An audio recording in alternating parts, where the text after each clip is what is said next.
Welcome back, children. This is Nilofer ma'am. In part 1 of this lesson, I had informed you about historiography in the ancient period and the medieval period. And now, in part 2, I will be providing you information about historiography in modern period, colonial historiography, and Orientalist historiography. Historiography in the modern period.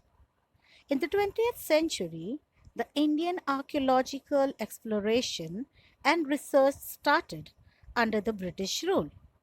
A number of ancient sites were excavated under the supervision of Sir Alexander Cunningham, the Director General, Archaeological Survey of India. So, he was the founder of Archaeological Survey of India. He chose mainly the sites mentioned in the Buddhist text for this purpose. Harappan civilization was discovered during the tenure of Sir John Marshall. Because of this discovery, the antiquity, that is the ancientness of Indian history, could be traced to 3rd millennium BCE or even earlier. Many British officials in India wrote about Indian history. Their writings display strong influence of the colonial policies of the British. So when they wrote Indian history, we could find the glimpses of colonial policies in their writing. 3 volumes of The History of British India, written by James Mill, was published in 1817. This was the first book of history written by a British historian. It clearly reflects an absence of objective perspective and prejudice about various aspects of the Indian culture. The History of India, written by Mountstuart Elphinstone, Governor of Bombay, now Mumbai, was published in 1841. The period of Maratha Empire is very important in the Indian history. Grant Duff's name stands out among the British officers who wrote about Maratha history. So, Grant Duff was the person who wrote about the British period about the Maratha Empire. He wrote the book entitled A History of the Marathas. This book is published in 3 volumes. Grant Duff's writing also shows the British inclination of condemning Indian culture and history. That means the British condemned the Indian culture. So they were against the Indian culture and our ancient past. Similar tendency is witnessed in Colonel Todd's writings about Rajasthan's history.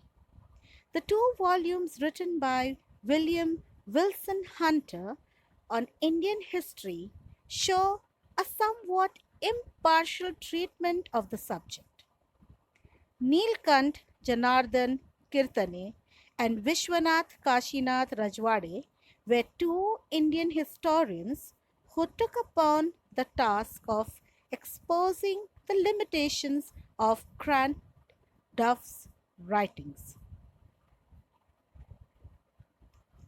Now let us see Indian historiography, various ideological frameworks, and in that firstly stands the colonial historiography. Now, the early scholars who studied and wrote Indian history were mainly British officers and Christian missionaries. So, early history was written down by the people, that is the British officers and the Christian missionaries. Their prejudice, that is the opinion formed beforehand, is clearly reflected in the way some of them have ridiculed, that is, criticized Indian culture. In some of the British officials who wrote Indian history criticized the culture of India. Their writings were used to justify the colonial British rule, and they also were trying to justify the colonial British rule, that is, the British rule over India. The 5 volumes of Cambridge History of India, published during 1922 to 1937 CE, are distinct examples of colonial historiography. Next, we have the Oriental historiography. Many European scholars felt curious about civilizations and countries of the East. So, some of the European scholars, they were very curious, means they were very keen to know about the civilizations of the countries of the eastern part of the world. Some of those scholars felt admiration and respect for them. So some of the scholars, they had great respect for the civilization and the countries of the East. These were known as Orientalists. The Orientalists studied the similarities between Sanskrit and some of the European languages. So they were doing a research work or analysis on the similarities between the Sanskrit language and the European languages. They focused more on Vedic tradition and Sanskrit literature. Their studies resulted into formulating the notion of an ancient language that could be the mother of all Indo-European languages. Means they were trying to say that there's a mother language. In 1784, Sir William Jones founded Asiatic Society in Kolkata, which opened the doors for research in ancient Indian literature and history. Among the Orientalist scholars, Frederick Max Muller deserves a special mention. In his opinion, Sanskrit was the most ancient language of the Indo-European languages. Means he believed and stated that Sanskrit was the oldest language amongst all the ancient languages of Indo-European. He was deeply interested in Sanskrit literature. Means he had lot of interest to know about the Sanskrit literature. He first translated the Sanskrit text of Hitopadesh.